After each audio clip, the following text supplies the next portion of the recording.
My friends and I back in college would not necessarily call ourselves ghost hunters, but we like to go out into the woods at night and find old abandoned houses, graveyards, and the like, which are plentiful when you live in the middle of nowhere.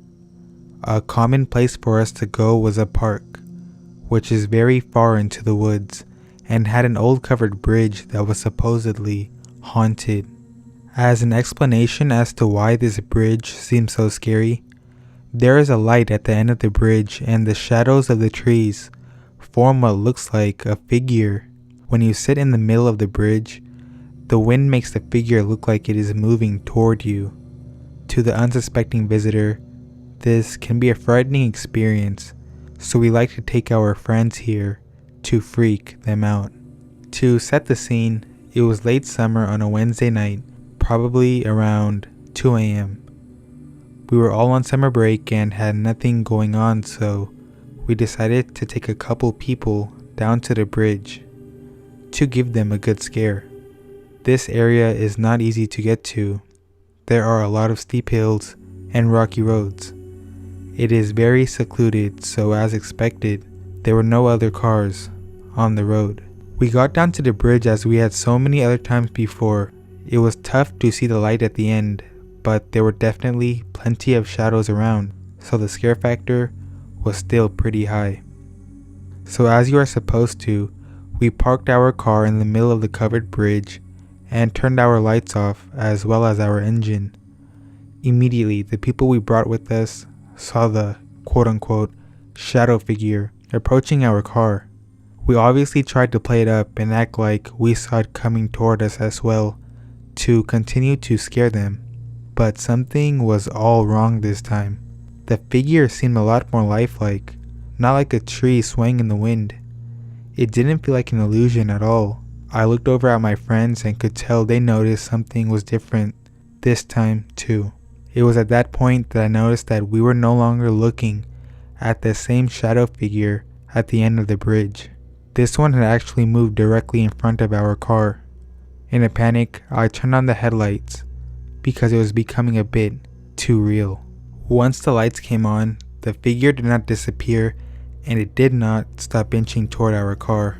There in front of our car was a person in an all-black hoodie and all-black pants. He had a hoodie over his head and was looking down at the ground. After the lights came on, he kept inching toward the car at a snail's pace. A prank, I thought. Someone saw us come down and was familiar with the story and wanted to mess with us. We opened our windows and yelled, "Hey, you got us. That's pretty good." He had no reaction.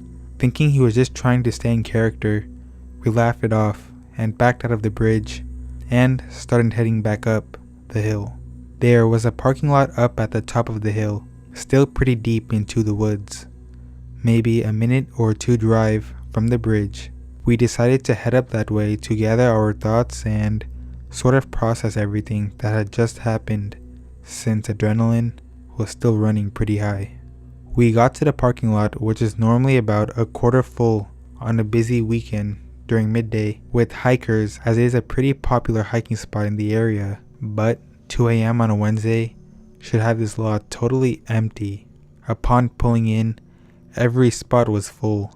Considering the park closed at dusk, this was a disturbing discovery. We parked in the middle of the lot, trying to figure out what was going on. I grew up just minutes from this area, and the amount of cars in the lot was probably the equivalent of the nearest town's entire population. We sat in the lot for about 5 to 10 minutes just talking to each other, trying to figure out what was going on, when 2 German shepherds came running down the hill. They stopped at our car briefly and then continued running off into the woods. The girl that we had brought with us had a look of horror on her face and told us that we needed to leave. Confused and still a bit concerned, I agreed and left the area quickly. She put everything together. She said that cult activity in the area around us was very high. German shepherds are commonly an animal they use for sacrifices. I do not know where she got this information, but all I know is that it has been about 5 years. I never saw her again, and I never went back to that bridge at night again.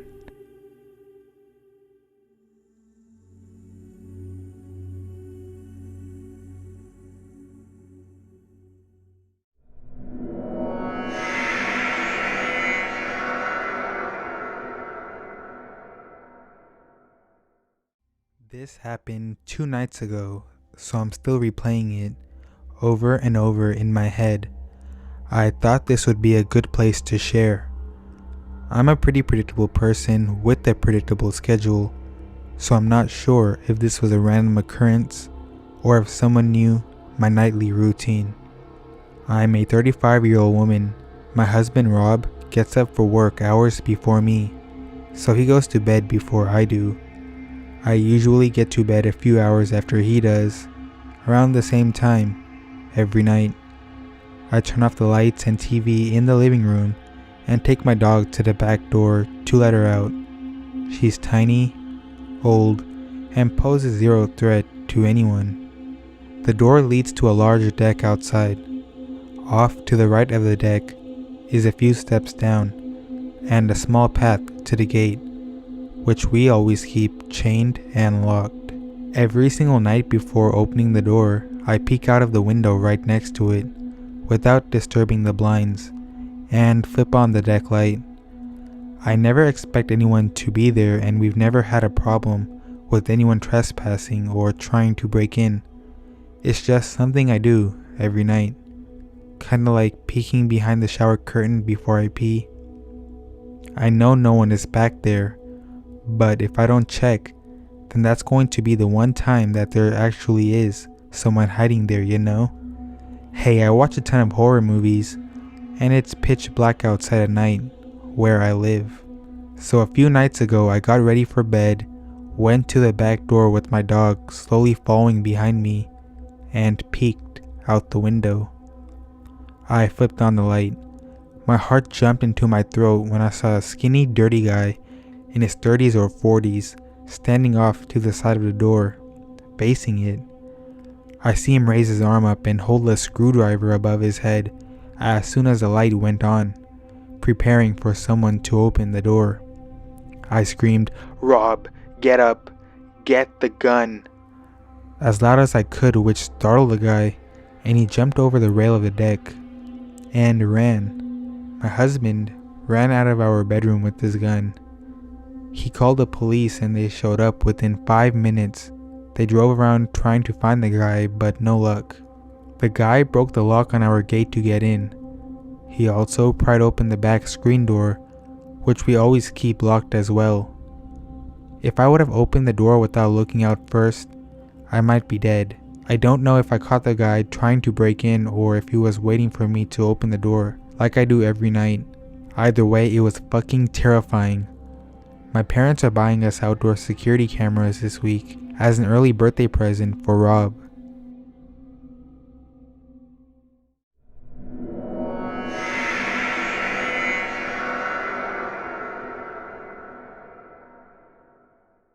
Every town/village, I'm sure, has one of these tales. The man who drives around preying on kids by parks or schools, drags them in and has his way with them. As a kid, I took it for just that, some folktale. It didn't hold any actual ground in reality for me. I grew up in a little seaside town in the northwest of England, slightly north of Liverpool. I had to move schools in year 3 as the head teacher was an accused pedophile. The accusation came from a week-long trip my brother, 3 years my elder, took with the school, where he had showered some of the kids and touched them. Needless to say, my mom didn't want me going to that school anymore, so I was moved to a different school about a mile from my house. I used to walk to and from there each day on my own. Had my own planned route where I'd stop at a shop, get a fudge bar, and make my merry way. I wasn't a popular or confident kid, so I'd actively avoid the route other kids took. Plus, anyone who lived in my direction tended to get rides from their parents, so it was a nice, quiet, reflective time for me. For whatever reason, my mom pushed me into performing in stage shows like Oliver and Dick Whittington, so it became a time where I would sing the songs as I walked down the roads on my way home. The idea of the white van man had been floating around my school for the majority of the year, but like I said, I never paid it any mind, but I didn't just forget it. So there I go, heading home, walking down the little back alley, past the field, fudge bar in my pocket, psyched to get home and play on my PlayStation. I'm singing my little heart out, really hamming it up, even following the routine in my mind with the rest of the cast. I noticed a dude in a white Vauxhall van just following me with his head as I walked past, saying quieter and kept moving. I got a few houses past before I started singing louder again when I heard the car door slam behind me. I figured he wouldn't be loud enough to hear me and kept going. I had a tendency to just stare at my feet when I walked anywhere, unless I was singing. Looking over my shoulder, I noticed a small fat man was walking behind me. His thinning, curly hair and beard were the first thing I noticed about him. His t-shirt should have been white but had become an off yellow color covered in stains, and his work pants were covered in paint splatters. I didn't know why, but he really creeped me out.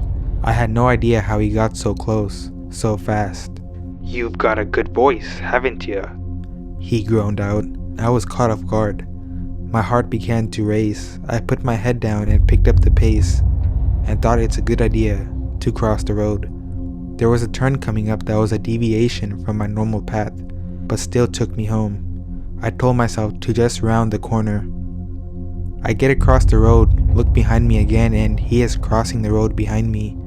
In my head, he is right behind me in a grabbing distance.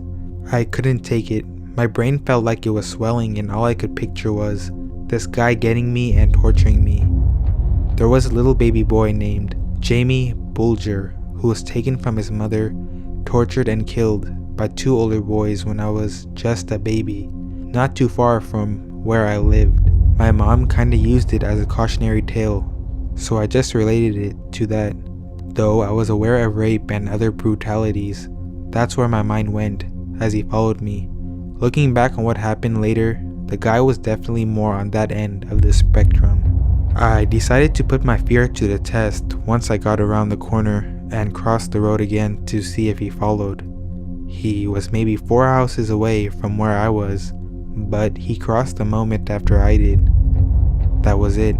I'm getting kidnapped, I thought. I'm never going to see my family again. That nearly made me start crying right then and there. There was an alleyway on the right, which in retrospect seems like a dumb idea now. But all I was thinking was, if he had to come this way, why did he not drive here? There weren't any cars parked on the road. It was a quiet area, and I didn't think knocking on someone's door and screaming help would have alerted anyone. I start lightly jogging because I see the turn and I can hear his footsteps behind me. Every part of me just wanted to scream, but I wanted to also be tough and keep it together. I also tried to fake him out, like I wasn't gonna turn right, but obviously that would make no difference to somebody following behind you. The moment my foot touched the loose gravel in the alleyway, I bolted.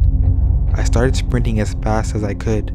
My heart was pounding in my ears, but I could just about hear him running too. "Oi, wait there!" That I heard clear as day, and I was not waiting to find out what else this man had to say. I started to hop a garden fence just to put some distance between us. I was about 3 gardens in before I hid and crouched in a bushy area and heard him punch or kick the fence. I stayed still with my back pressed to a wall until I couldn't hear his gravelly breathing anymore. I couldn't keep it in and I started crying, like an uncontrollably little child crying. Snot bubbles coming out of my nose that I'd wipe on the sleeve of my school jumper that I'd chew when I was anxious or bored. I stayed there for about half an hour before I thought it was safe to move. By that time I'd gotten home.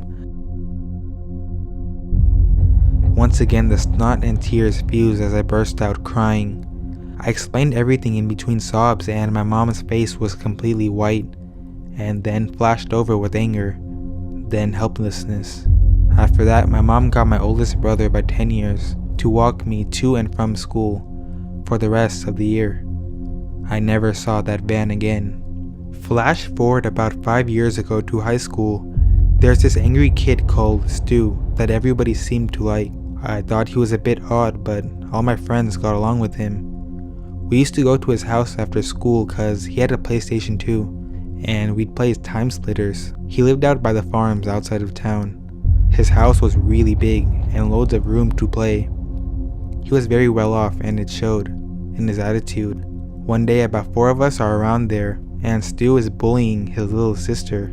Like not cutely pulling her pigtails but roughly kicking her and punching her in the stomach to wind her. As the youngest of 4, I often got tormented by my elder siblings, so it made me uncomfortable to be around, so I thought I'd leave. My friend Craig lived near me and I asked if he would come with me, but he wanted to play dice. Stu got up to see me to his door and it opens as we got into the hall. There he was, less hair now but unmistakably him. His face was burned into my mind.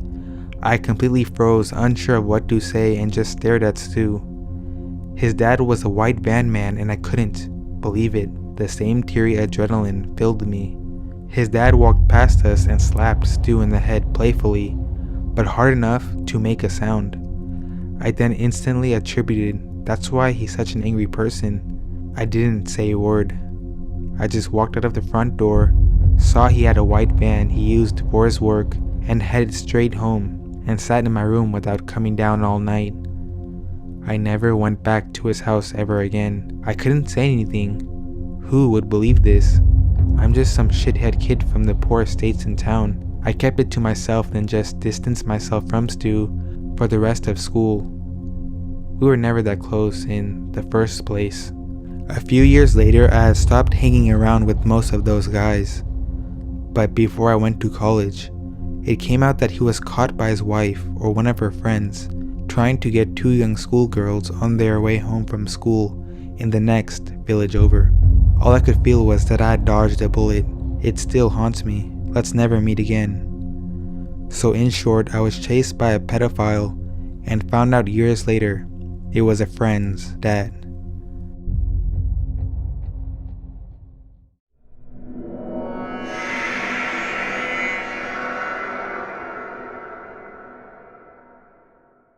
I was living in my first apartment post-college with my fiance and my Siamese cat. My fiance worked nights sometimes and my little Siamese was the chillest, meekest little thing. The apartment was the top floor of a rehabbed house. It had once been an attic. All the walls were angled and the windows were in the eaves. The front door was at the bottom of a flight of steep wooden stairs and opened onto the external concrete landing at the back of the house. The back of the house was a wooded lot with some other houses nearby, but none in direct line of sight. I was used to my boyfriend coming home late. I would be dead asleep when I'd hear his key in the lock and his feet coming up the wood stairs. One night, my tiny little shadow of a Siamese cat took to meowing.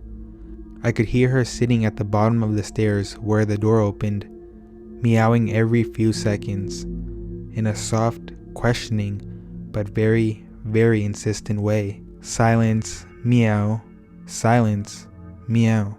Just barely insistent enough to bring me half awake at 2:45 to 3 o'clock in the morning.